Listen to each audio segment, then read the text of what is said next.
palabra de Dios. Pueden sentarse.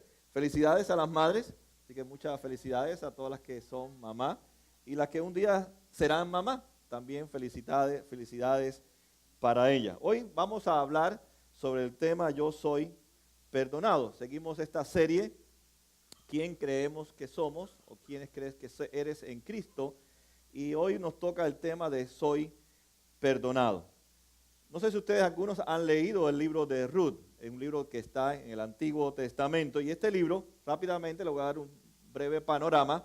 Es una mujer que es el eje principal de esta historia y su nombre se llama Noemí.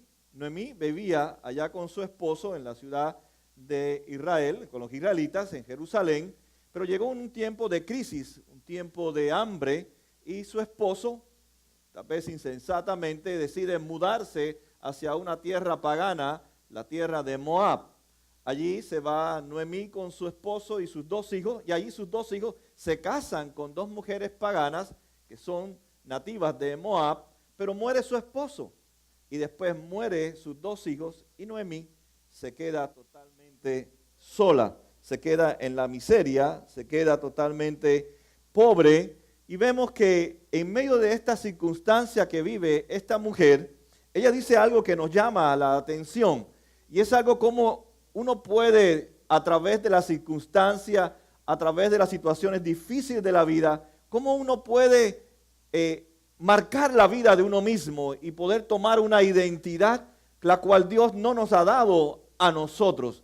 Y vemos ahí en el versículo 20 del capítulo 1 de Ruth, cuando ella se encontraba en una situación bien oscura y bien difícil, fíjense lo que ella dice: ya no me llamen Noemí, repuso ella, llámenme Mara, porque el Todopoderoso ha colmado mi vida de amargura.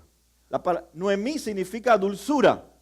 El nombre de ellos significa dulzura. O sea, Dios había propuesto para la vida de Noemí que fuera una mujer dulce, una mujer alegre. Sin embargo, como una crisis, una situación en su vida, llegó a decirle a sus dos nueras y a los demás, dice: no me llamen más dulce, no me llamen más la mujer alegre, ahora llámenme Mara, la mujer amargada.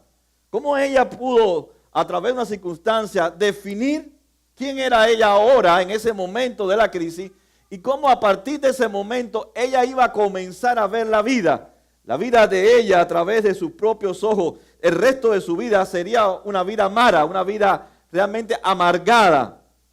Y vemos que muchos de nosotros hemos pasado por estas experiencias que pasó también Noemí. Realmente algunos de nosotros nos hemos relacionado con personas que están amargadas, que viven amargadas. Muchos de nosotros muchas veces tenemos en nuestro corazón alguna simiente o alguna semilla de descontento con otras personas que resulta en nuestra vida un tiempo de amargura, un tiempo de Mara. Ahora, cuando vemos la palabra Mara, ¿cómo podemos definirla? ¿Cómo podemos definir la amargura? Es algo que uno posee, es algo que uno realmente define su vida y que no quiere desprenderse de esta realidad de la amargura, porque no quiere realmente soltar la amargura a través de lo que Dios nos ha dado, que es el perdón. Por tanto, la medicina, el antídoto para la amargura es el perdón. Y eso es lo que nos trae aquí Dios a través del apóstol Pablo. Y a través de nuestra vida podemos descubrir que algunos de nosotros en algún momento de nuestra vida hemos pensado como Noemí. Incluso le hemos echado la culpa a Dios, como ella dijo: tú has provocado esta amargura, esta tristeza en mi vida. Y tenemos que ver que muchos de nosotros nos hemos atascado, nos hemos quedado ahí en la amargura y no hemos salido de la amargura. Y quiero hablarles algunas cosas para uno poder entender y ver cuándo está tocando la puerta a nuestra vida la amargura. Por ejemplo, cuando la amargura está tomando posición de nuestros corazones, yo digo que nosotros nos volvemos arqueólogos. ¿Sabes? Que un arqueólogo es una persona que siempre está cavando, está buscando, está tratando de encontrar algo. Y estas personas, cuando la amargura está en nuestros corazones, cuando la amargura está floreciendo en nuestros corazones, estas personas que están ya amargándose comienzan a escarbar en el dolor, comienzan a escarbar en las situaciones del pasado. Ellos disfrutan volver otra vez a revivir el pasado, lo que le hicieron, el dolor, la herida. Siempre vuelven a ese día que realmente cambió su vida, como en el caso de Noemí. Así que hay que tener cuidado que estar escarbando otra vez en el dolor, en la herida, en aquello que nos hicieron en el pasado. Lo segundo que vemos en la persona que está entrando en esta etapa de la amargura es que recuerda cada detalle del momento que realmente recibió la herida. Son esas personas que pueden describirte el día, la hora, cómo estabas vestido, qué dijiste, qué no dijiste. Constantemente en su mente se repiten una y otra vez la escena de aquella persona o de aquellas personas que de una forma u otra hirieron su corazón, lastimaron su corazón y su corazón se llenó de amargura. Recuerdan cada detalle de su momento triste, hasta el tono de la voz con que la persona le habló. Lo tercero que vemos en las personas que están entrando en la amargura es que le motiva más la ofensa que el amor que deben de tenerle a esa persona. No sé si usted ha notado que no es lo mismo que un desconocido nos hiera que nos hiera uno que conocemos. No es igual que yo la hiera a usted que sea su esposo o su esposa o sus hijos quien la hiera.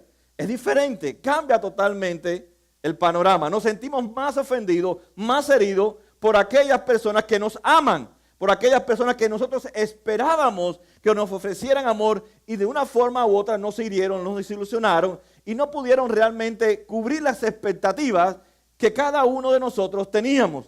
Así que nos interesa más la ofensa que aquel que nos ha amado por mucho tiempo, pero en un momento dado, de una situación dada, falló, o sin embargo vemos que esa persona está buscando la manera de restaurar esa relación.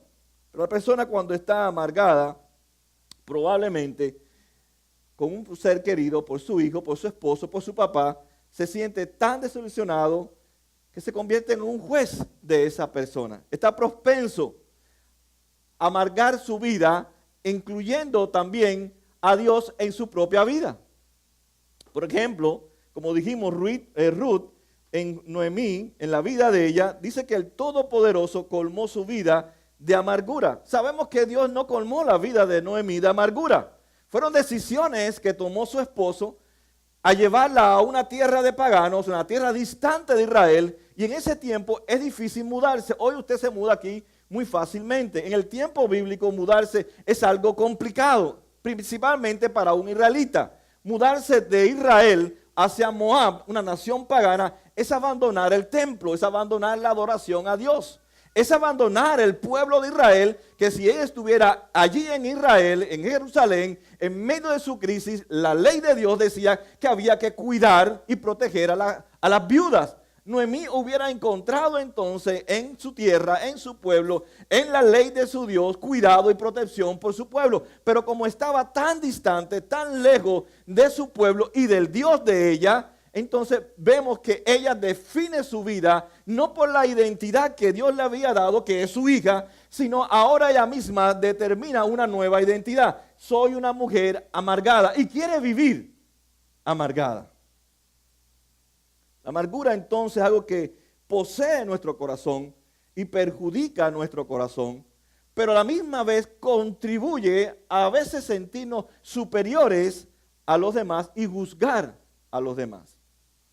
Voy a hablarles de cosas prácticas que nosotros a veces nos lleva a la amargura. Por ejemplo, hay personas que tienen conflictos entre ellas y muchas veces se molestan unos con el otro por algo que realmente no ha sucedido. O sea, equivocadamente piensa que esa persona ha ofendido a la otra persona, cuando realmente no fue la intención de ofenderla, pero la persona, como tiende a amargarse por cada evento de su vida, determina ya que esa persona la ha ofendido. Y muchas veces no averiguamos, no definimos todos los hechos para saber si de verdad la persona nos ha ofendido o no. Estaba leyendo la historia de dos hermanos que tenían un negocio y uno pensó que el otro hermano le había robado. Pero ninguno de los dos hablaron. Y por tanto, él decidió separar a sus hijos de sus primos y él separarse de su hermano. Después de 5 años, pudo entender el que decidió separarse que había sido la esposa de otro hermano de ellos el que lo había robado. Ve, él pensó que era su hermano el que le había robado, pero por no hablar, por no conversar, él entró una amargura en su corazón y decidió separar su familia, a sus hijos de sus primos, que en ese entonces dice la historia que ellos se llevaban muy bien. Así que los que se sienten heridos muchas veces se llenan de tristeza y no pueden definir bien qué ha pasado. Lo segundo, muchas veces nosotros nos llenamos de amargura porque tenemos ciertas expectativas poco razonables. A veces esperamos mucho de las personas, esperamos mucho de nuestros familiares, de nuestros amigos, de nuestros vecinos, nuestros compañeros, y cuando ellos no cumplen esa expectativa que nosotros nos hemos idealizado en nuestra mente, entonces nos airamos, nos molestamos, nos sentimos heridos porque no cumplió lo que supuestamente debía de haber cumplido. Pero muchas veces esto es falta de comunicación, porque muchas veces nosotros no le hemos prometido a la persona ciertas cosas, pero la persona ha determinado que esa persona debe de cumplir esas expectativas. Y cuando no se cumple, entonces nos llenamos de amargura. Lo tercero por lo cual nos llenamos de amargura es cuando alguien nos reprende. Cuando alguien nos reprende, cuando alguien nos dice, esto que hiciste está mal. Y muchas veces eso pasa en nuestra vida. Por eso no hablamos con las personas. Muchas veces no le decimos a la persona cómo está viviendo su vida. Porque la persona se puede sentir herida. Y hay personas que se sienten heridas cuando usted le reclama, cuando usted le dice, mira, esto que estás haciendo está incorrecto. Se sienten heridos y eso causa en esa persona un sentimiento de amargura. Y el cuarto, sentimos amargura cuando el celo domina nuestros corazones. Cuando sentimos celos por otras personas. Y tristemente hoy en el tiempo de hoy se provoca mucho el celo entre las personas, más con las redes sociales que dan tanta información, muestran tantas cosas. Personas sienten envidia de otras personas por lo que tienen, por lo que son. Dice Santiago 3:14, hablando de esta condición, pero si ustedes tienen envidias amargas y rivalidades en el corazón, dejen de presumir y de faltar a la verdad. Así que la amargura es algo que nos lleva o es provocado también por el celo, por la envidia hacia otras personas. Y dice Santiago, ustedes tienen realmente raíz de amargura provocado por el celo, por la envidia. Y la quinta, que es la que nos vamos a centrar, la quinta razón por la cual muchas veces nos sentimos amargados, es porque alguien ha pecado contra usted. Alguien dijo algo, alguien hizo algo, alguien no dijo lo que tenía que decir o no hizo lo que tenía que hacer y usted realmente se siente herido, se siente que realmente ha tocado profundamente su sentimiento. Y hay que estar presente en este sentido. No estamos minimizando lo que el otro hace. Pero si usted se pone desde la perspectiva de Dios, también Dios se siente herido como se siente herido usted cuando alguien peca contra usted, porque estamos también pecando contra Dios.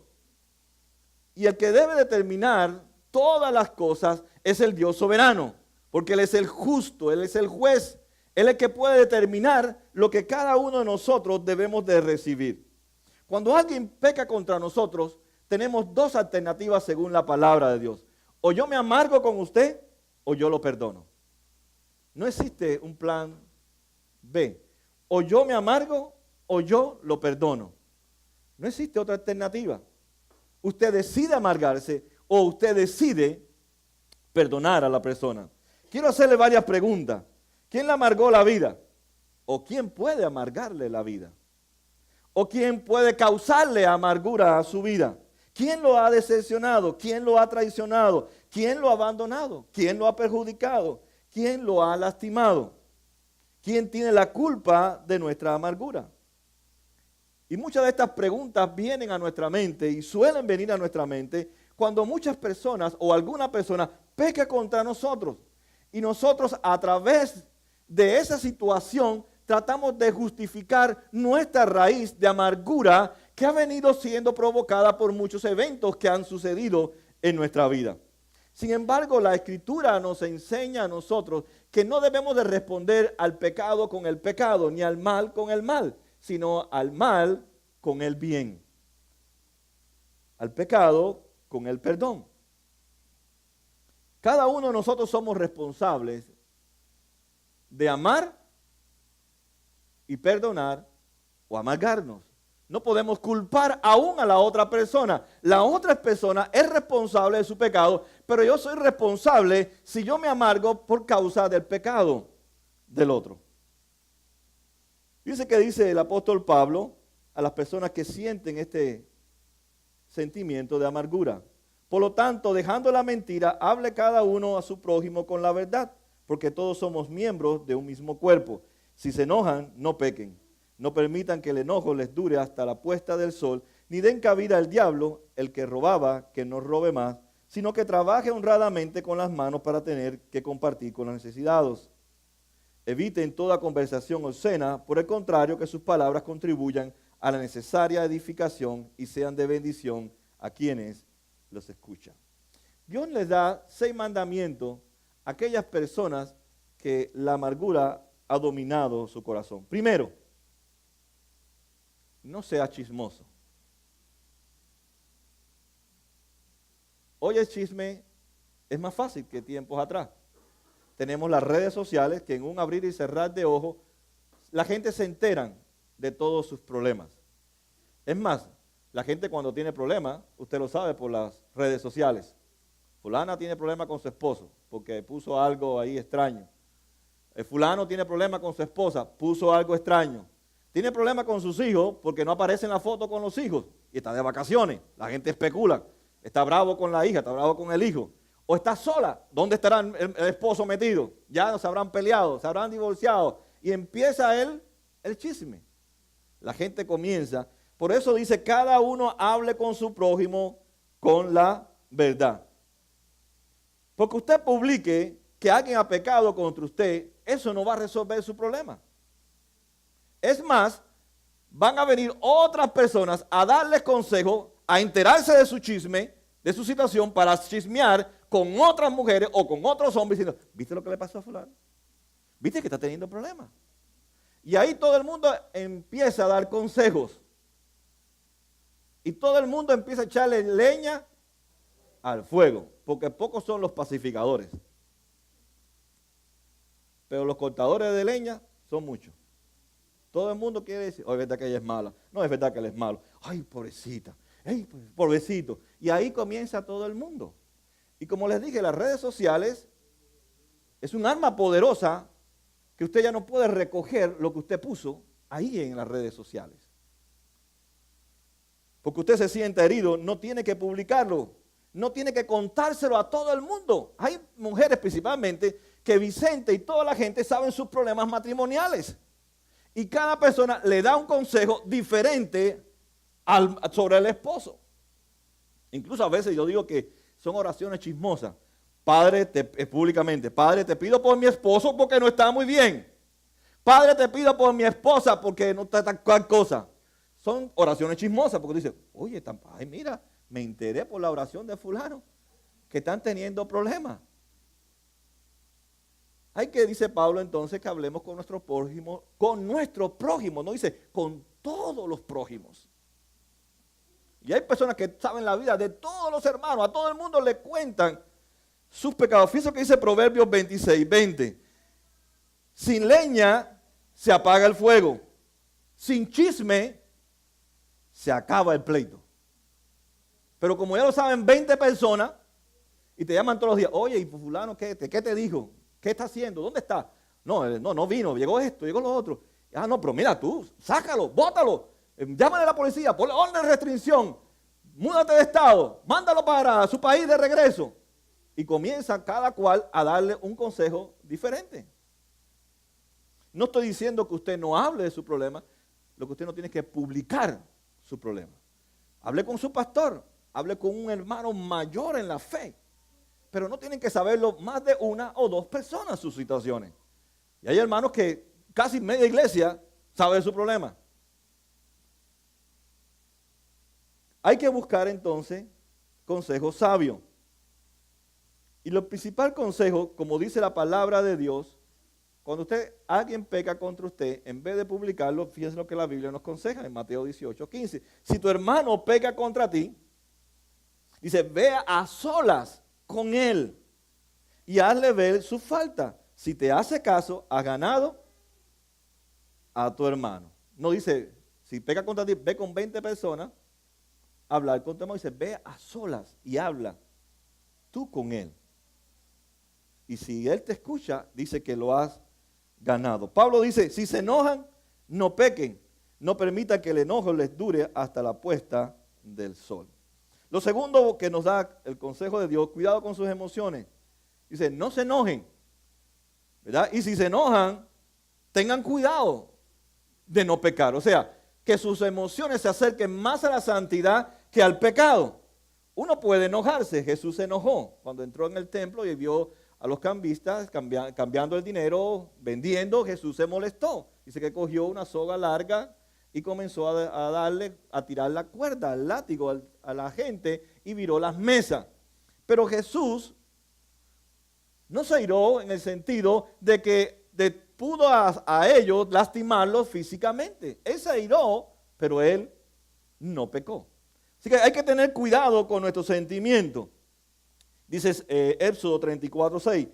Pasando delante de él, proclamó, el Señor, Dios clemente y compasivo, lento para la ira y grande en amor y fidelidad. Así que Dios es lento para la ira. Así que no permitan, dice Pablo, que el enojo o la ira nos lleve a pecar, porque Dios es lento. Si tenemos el Espíritu Santo, entonces necesitamos parecernos a Jesús. Podemos enojarnos, pero no debemos de llegar a que mi enojo me lleve a pecar, a lastimar, a dañar a otras personas. Hay que tener cuidado entonces con mis emociones. Lo tercero, tenga cuidado con su tiempo. Dice, no permitan que el enojo les dure hasta la puesta del sol. En la época del tiempo bíblico no había electricidad. Uno sabía cuándo comenzaba, cuándo salía, cuándo terminaba o comenzaba el día por la salida del sol o cuando se ocultaba el sol. Sabían que había terminado el día cuando se ocultaba el sol. Sabía que comenzaba el día cuando comenzaba a salir el sol. Y lo que está diciendo entonces la palabra de Dios es que usted no debe darle mucho largo, extender la situación en su vida. No estoy diciendo que tenga que hacerla al momento. Debe tener tiempo para leer la palabra, para orar en medio de cualquier circunstancia, pero no le dé días, años, meses. No, dice, tan pronto sea posible, ve y habla con tu hermano. Resuelve el conflicto. ¿Por qué? Porque al diablo, dice, no le dé cabida al diablo. Al diablo le encanta que usted esté bravo con otra persona. Al diablo le encanta que usted esté amargado. Al diablo le encanta que usted proclame a voz abierta todos sus problemas. A él le gusta ver a las personas lastimarse, herirse. Por eso dice Pablo, no te extiendas, no des mucho largo a ese conflicto, resuélvelo, porque el diablo se está gozando. Le encanta verte relacionándote con otra persona en una forma incorrecta y alejándote de esa relación. Ahora, ¿qué pasa cuando nosotros no seguimos las enseñanzas de Dios? Dice que el que roba no robe más, sino que trabaje honradamente con las manos para que pueda compartir con los necesitados. ¿Qué hace usted cuando está amargado con sus manos? ¿Verdad? ¿Qué hace usted con sus manos? Golpea algo. Los psicólogos del tiempo moderno, a las personas que tienen de ira contenida, les recomienda que se compren, ¿sabe lo que hacen los bolseadores? Que le dan, pum, pam, pushing back. Ajá. Entonces ellos les recomiendan, sí, eso les recomienda. Dice, usted tiene para que maneje su ira, en vez de pegarle a la esposa o al esposo, en vez de pegarle una pared que cuesta después repararla o lo pueden botar del apartamento. Entonces dice, no, cómprese de eso y déle. Imagínese que le está dando, es lo mismo porque en su mente, Sus manos están dándole al objeto, pero dice, su mente le está dando ¿a quién? A la persona. Entonces, no veo la solución, pero bueno, ellos dicen, dale golpe. Cuando uno tiene las manos, ¿verdad? Y está enojado, usa las manos incorrectamente o empuja. ¿No, verdad? ¿Viste para allá? No quiero saber de ti. Hasta los muchachos le decimos, échate para allá. No me veas que estoy dando la televisión. Ve para allá. Lo empujamos. Y eso es lo que dice Dios. Cuidado con tus manos, como decimos a los niños. ¿Verdad? Hagamos algo constructivo entonces con nuestras manos. Acariciemos mejor a la persona. Aunque está en rojo vivo, está muy amargada, muy brava, muy bravo. No importa. Abraza a la persona. Haz algo constructivo con tus manos. Una caricia, ¿a quién le molesta? Hasta los perros vienen a buscarla. Así que somos seres humanos, más necesidad tenemos que alguien nos acaricie. Entonces dice, eviten toda conversación, escena. ¿Qué hace cuando estamos enojados con nuestra boca? Tratamos de exteriorizar el dolor con nuestra boca. Y dice Pablo, imparta gracia con el que está molesto. Impártale su gracia, porque otros están escuchando y debemos de edificar la vida de otras personas. Por ejemplo, hay algunas personas cuando están molestos, eso es lo que hacen con su boca, cuando alguien peca contra ellos, le gritan, los insultan. Tú eres un estúpido, tú eres esto, tú eres lo otro. Y comienza a expresarse a través de su grito hacia la persona. Pablo dice, o Dios dice, sé que estás herido, sé que estás molesto, pero usa tu boca para que edifiques aún el que te ha lastimado y aquellos que te están escuchando.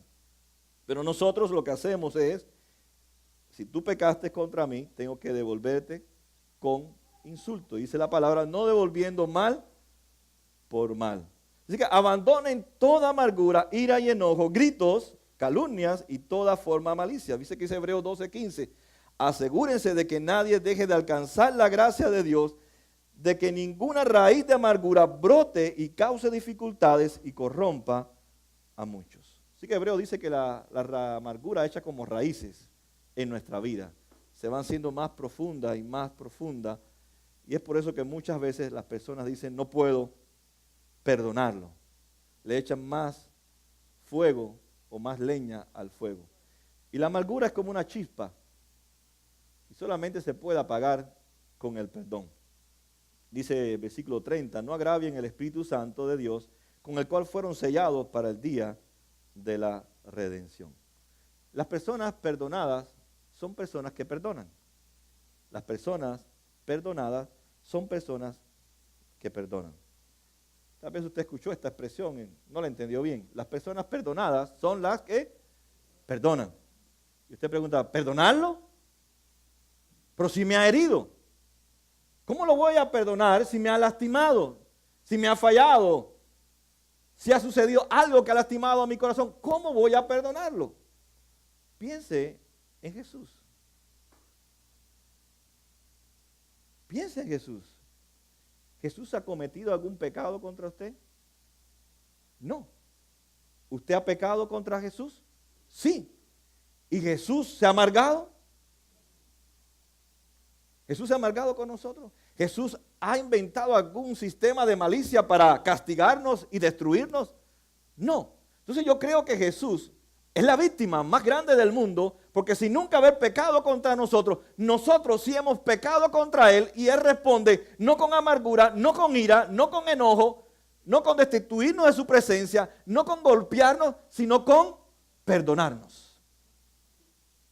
Y es la medida, por eso Pablo dice, así como Dios los ha perdonado a ustedes en Cristo Jesús, ustedes deben perdonar. Así que en vez de reaccionar con la amargura, debemos de reaccionar y responder con el perdón. Dice Pablo que si resistimos a perdonar, estamos entristeciendo, agraviando al Espíritu Santo. En pocas palabras, estamos peleando contra el Espíritu Santo y resistiendo que Dios, a través de esta circunstancia que vivió Noemí, que lo que quería Dios era santificar a Noemí y a Ruth, que era su nuera, la que iba a regresar con ella a Jerusalén, para que el Dios de ella fuera también el Dios de Ruth. Dios quería también provocar en ambas mujeres, una que conocía a Dios, otra que no conocía, incorporarla al pueblo de la promesa a través de esta crisis, pero ella entendió que esa amargura venía de Dios y ella tenía que vivir una vida amargada. Y no entendía que Dios estaba usando todo esto para santificar la vida de Noemí y la vida de Ruth. Pablo dice entonces, no agraviemos al Espíritu Santo. El pecado no solo es quebrantar la ley de Dios, es herir el corazón de Dios también. Cuando alguien peca contra nosotros, también Dios se siente herido también. ¿Por qué? Porque contra quien hemos pecado, dice David en el Salmo 51, dice, contra ti he pecado, oh Dios. Él considera que no solamente su pecado había afectado a Betsabé y a Urías el Eteo, que lo había matado, sino que había afectado su relación con Dios. Quien había lastimado el corazón era el corazón de Dios. Y el problema que él tenía no era con las personas, su problema era con Dios. Y cuando hay un conflicto, cuando hay un problema, tu problema no es con la otra persona. Esa persona tiene un problema con Dios y tiene que resolver ese problema con Dios.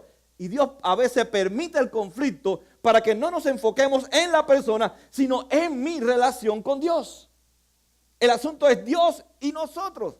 Cuando yo peco contra ustedes, no solamente peco contra ustedes, estoy pecando contra Dios. Y el problema es Dios y yo lo que estamos teniendo problemas. O yo estoy teniendo problemas con Dios.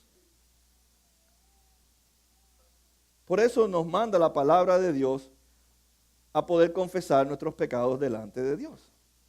Estoy herido, es cierto que estás herido. Pero más herido está Dios. Porque contra quién estamos pecando nosotros es contra Dios. Por eso nos dice en el versículo 32, más bien sean bondadosos y compasivos unos a otros y perdónense mutuamente, así como Dios los perdonó a ustedes en Cristo Jesús. ¿Por qué debo perdonar? Porque Dios los perdonó a ustedes en Cristo Jesús. Las personas perdonadas perdonan, porque Dios nos ha perdonado a nosotros. Así que tiene que ver más mi relación con Dios que aún mi relación con la otra persona. ¿Cómo debemos responder entonces a alguien cuando peca contra nosotros? No deberíamos entonces responder con amargura, con lastimar a las otras personas. ¿Por qué? Porque Dios, a pesar de que el hombre desde la caída hasta ahora ha venido pecando contra él, Dios no ha respondido de la misma manera en que nosotros le hemos respondido a Dios. Es más, Dios para resolver nuestro problema, Él vino en la persona de Cristo Jesús y vivió entre nosotros y no cometió ningún pecado. Más bien Dios soportó nuestros pecados. Más bien Dios ha venido a su creación en Cristo Jesús para que nosotros cada día pequemos contra Él, que cada día lo ofendamos a Él. Sin embargo, Él vino para estar con nosotros, para solucionar el conflicto que usted y yo teníamos con Dios. Por eso podemos ahora tener el poder de poder transformar la amargura en el perdón.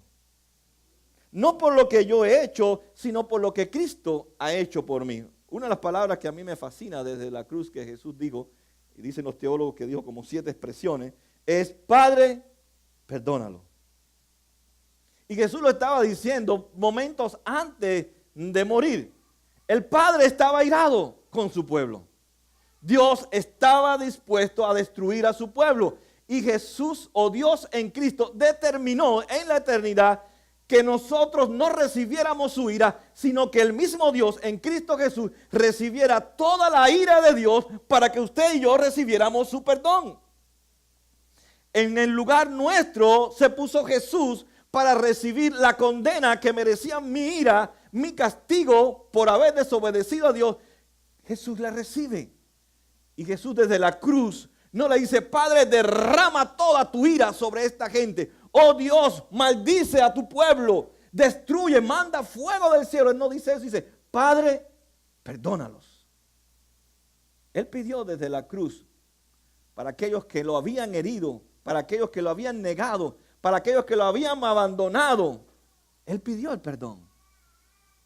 Él no optó por la ira ni la amargura. Jesús hizo esto maravilloso en la cruz entonces, para que ahora nosotros podamos sentir la alegría aunque estemos en medio de una aflicción, en medio de una situación difícil, que tengamos la alegría y no la amargura, el gozo de poder sentirnos perdonados y poder perdonar a otras personas. Hay personas que dicen, estoy agradecido del perdón de Dios, pero no extiendo mi perdón hacia otras personas. Eso realmente no es bíblico. Si usted ha recibido el perdón de Dios, usted debe extender el perdón de Dios. Porque usted día a día, como yo, herimos el corazón de Dios. Y Dios quiere que nosotros también perdonemos como Él nos ha perdonado a cada uno de nosotros. Jesús entonces canceló nuestra deuda, pagó todo. Como dice en la misma oración enseñándolo a sus discípulos, cuando ellos realmente veían que Jesús oraba de una forma diferente. Jesús les dijo, oren así, Dios perdona nuestras deudas, así como perdonamos a los que nos deben. Ahora, ¿cómo yo sé que he perdonado a alguien? Muchos dicen, perdonamos, pero no olvidamos. ¿Cómo sé que he perdonado a alguien? El perdonar es cancelar la deuda. Ya la persona no me debe nada. No te haré pagar ninguna forma, ni emocional, ni física, ni me voy a aferrar a esas emociones provocadas por la situación que se ha presentado, sino más bien voy a cancelar la deuda. Ya tú no me debes nada a mí. Porque Jesús dijo que debo de cancelar también la deuda a los demás, como Él canceló mi deuda. Así que el perdón me hace librar a la otra persona de su ofensa. Ya no me debes nada, porque te he perdonado. Ya soy libre de esa situación, porque no te condeno. Lo segundo, el perdón entonces es remover el control de aquel que nos ha ofendido sobre nosotros. No sé si usted ha visto personas cuando están molestas y si entra a un lugar, se salen del lugar. Si está con fulana, se van de donde está ahí. Eso pasa mucho en los trabajos y en la familia también. Tratan de irse. Lo que está haciendo la persona es controlar tu vida. Tú dices que no quieres que tenga tu control, pero tú le has cedido el control de tu vida, porque todo lo que hace, todo lo que dice, piensa que es contigo. ¿No le ha pasado eso a usted? Dice, mira, está viejo, y dice, ay, lo dijo por mí. Tiene cana, lo dijo por mí porque yo tengo cana. Pero a lo mejor había más canosos en el lugar. Y constantemente estamos bajo el control de esa persona y estamos negando con nuestra vida de que Dios es soberano, de que el único que puede controlar en mi vida es Cristo Jesús. Sin embargo, muchas veces nosotros nos percatamos que otras personas están controlando nuestra vida por lo que hizo y no Jesús está controlando mi vida por lo que Él hizo por mí en la cruz. Él murió en la cruz para tener todo el gobierno de mi vida. El perdón entonces, lo tercero, es renunciar a la venganza. Romanos 12:9 dice, mía es la venganza, yo pagaré. Quiere decir entonces que no tengo que vengarme de la otra persona, no tengo que buscar decir, hacer o decir cosas sarcásticas para herir a la persona, para de una forma u otra, tal vez no uso la venganza con un arma, con un puñal, con una mano, pero puedo usar palabras para vengarme de la otra persona. Me dijiste viejo, tú también eres viejo. ¿No, verdad? Tratamos de herir a la otra persona como tú me diste a mí. Esa es una forma de vengarse. Y dice, la venganza es de Dios. Dios es justo. Dios sabe a cada cual lo que a cada cual nos va a dar. Pero cuando yo he perdonado, no busco entonces vengarme de la persona, sino busco el bien de la persona. Si soy viejo, digo, qué joven tú estás. Qué hermoso te ves. Entonces el perdón no debe llevarnos a la venganza si de verdad hemos perdonado. El perdón es un proceso continuo. Ahí es la parte más difícil de nuestra vida. Eso pasa mucho con los niños. Te dije que no lo hicieras más, pero lo sigues haciendo, ¿no es verdad? Te dije que botara la basura y todos los días tengo que decirte que boté la basura. El niño te dice, I'm sorry, papi, I forgot to throw the garbage. Okay. El otro día, vuelve otra vez el niño. Dice, ¿hasta cuándo te voy a tener que decir? No hacemos así con los muchachos. Bueno, el perdón es así, es algo continuo. Hoy fallaron contra ti, te pecaron contra ti, ¿Y tú piensas que mañana no lo van a hacer otra vez? Tienes una expectativa equivocada porque estás casado con un hombre y una mujer que son pecadores. Tienes unos hijos, tienes unos amigos, tienes vecinos que son pecadores. Por eso Jesús dice, ¿cuántas veces le preguntaron a Jesús? Porque los judíos, los maestros de la ley decían, solamente puedo perdonar 2 y a la tercera se acabó. Y le preguntaron a Jesús, ¿cuántas veces tengo que perdonar a mi hermano? ¿Sabe cuánto dijo Jesús?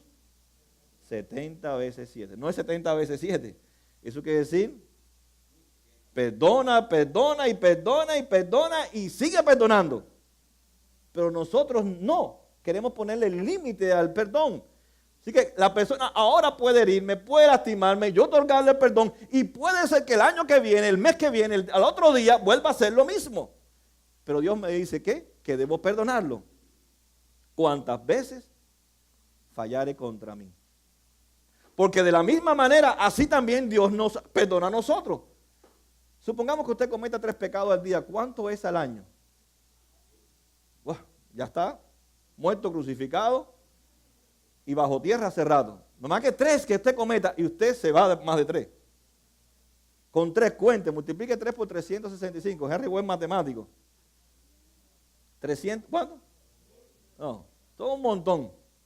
Y usted va delante de un juez con 2,000 y pico de pecados, de tickets, de violaciones, y el juez te piensa que lo va a decir al suelto, vete para tu casa, no tienes que pagar nada.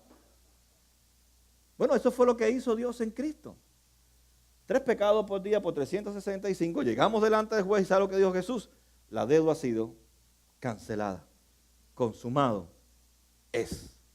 No debes nada. Yo pagué por los 3 pecados por 365 días, más lo que vas a cometer en el resto de tu vida, todos los llevé yo a la cruz, para que tú sigas perdonando en la misma manera en que yo te he perdonado a ti. Así que el perdón es algo continuo, es algo que siempre tenemos que estar practicando en nuestra vida, en nuestras relaciones, en nuestra relación con nuestros matrimonios, nuestros amigos, compañeros de trabajo. Tenemos que practicarlo.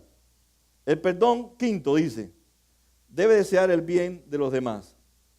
Cuando uno ha perdonado, debe desearle el bien de los demás y debemos orar por los demás. Hay una historia que me fascina dentro de la Biblia que habla sobre el perdón. Y es la historia que aparece en el libro de los Hechos, en el capítulo 7. Es la historia de uno de los primeros diáconos de la historia de la iglesia primitiva, que es Esteban. En el capítulo 7 narra cómo él presenta el evangelio a sus enemigos. Y después de hacer una excelente exégesis al Antiguo Testamento hasta llevarlos a Cristo Jesús, la respuesta del pueblo fue apedrearlo. Después de un hermoso sermón, de una hermosa exhortación, de hablarle, la respuesta del pueblo fue a apedrearlo. Y así mismo comenzaron a apedrearlo, y dice Lucas, que es el que escribe este libro, que había por ahí parado un hombre llamado Saulo en ese entonces, y que Saulo aprobó el asesinato de Esteban. Y el pueblo siguió apedreando a Esteban. Y dice que antes de morir Esteban, él dijo, Padre, perdónalos, porque no saben lo que hacen. O sea, Esteban no se llenó de amargura, no pidió que Dios descendiera fuego del cielo sobre sus enemigos y los destruyera, sino que Esteban, frente a sus enemigos que lo estaban matando, le dijo, Padre, en su oración, perdónalo porque no saben lo que hacen. Y ahí estaba incluido Saulo de Tarso. Así que podemos decir que Esteban pidió a Dios, Padre, perdona a Saulo por lo que está haciendo, porque él es un ignorante, él no sabe lo que está haciendo. Estoy muriendo por amarte y él me está matando porque él te odia. Pero Esteban oró por el bien de Pablo, no oró por el mal de Pablo. Le digo, Señor, este hombre te odia, mátalo, destrúyelo. Le digo, perdónalo. Y saben que su oración fue escuchada por Dios. 2 capítulos más adelante, Jesús se encuentra con Pablo camino a Damasco. Y le dice, Saulo, Saulo, ¿por qué me persigues? Un hombre que odiaba a la iglesia, un hombre que mataba a los cristianos, en el capítulo 9, a través de esta petición de este hombre, que pidió y oró por él, por el perdón, Pablo comenzó a ser un hombre que amaba a Dios y que ahora pastoreaba a los cristianos. Cuando uno ha perdonado, uno busca el bien de los demás. Él deseaba que realmente Pablo tuviera ese encuentro con Cristo. Y así mismo sucedió. Señor, no le tomes en cuenta su pecado. Ahora, el perdón no es negar lo que ha ocurrido. No es minimizar lo que ha pasado. No es dejarlo en el pasado tampoco. Pero hay que pensar que el pecado que alguien ha cometido contra nosotros es grave. Y es grave porque por causa de nosotros pecar es que Jesús tuvo que ir a la cruz. Entonces Dios no toma tampoco mi pecado contra otro como algo liviano. Es grave porque tuvo un precio. Dios tuvo que pagar por ese pecado en Cristo en la cruz y morir para nosotros recibir el perdón de Dios. Y eso nos alerta a nosotros entonces a no pecar pensando en quien tuvo que soportar por mis pecados, que fue Cristo Jesús. El perdón no es que usted va a confiar automáticamente en esa persona. Porque lo que haya pasado no quiere decir que todo ha vuelto normal, a la normalidad. Lleva un proceso. Le toma tiempo. Uno pierde la confianza en un abrir y cerrar de ojos, pero le toma mucho tiempo recuperar la confianza. Pero cuando está el perdón, todo es posible en Cristo Jesús. Todo se recupera.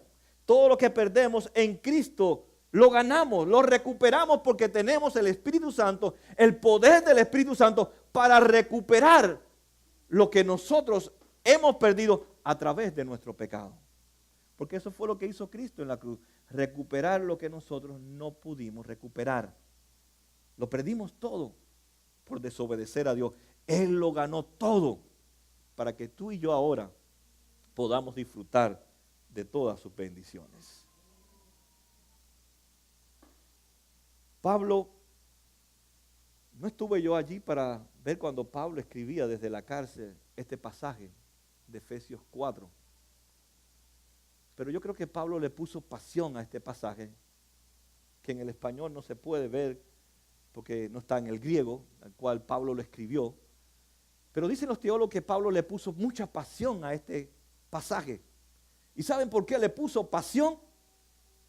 Porque él experimentó la amargura de ser un hombre celoso de la ley, perseguir a la iglesia con amargura para destruirlo, pero fue un hombre que experimentó el perdón a través de la experiencia de Esteban. Y él entendió la importancia de sentirse perdonado para continuar perdonando a los demás. Pablo realmente sí podía hablar del perdón y de la amargura, pero él optó por el perdón porque un hombre antes de morir le enseñó el perdón. Fue Esteban. Y es por eso que este hombre hoy nos puede decir, usted ha sido perdonado. Por tanto, puede perdonar a los demás. Pongámonos de pie para orar. Señor, gracias por tu palabra. Gracias.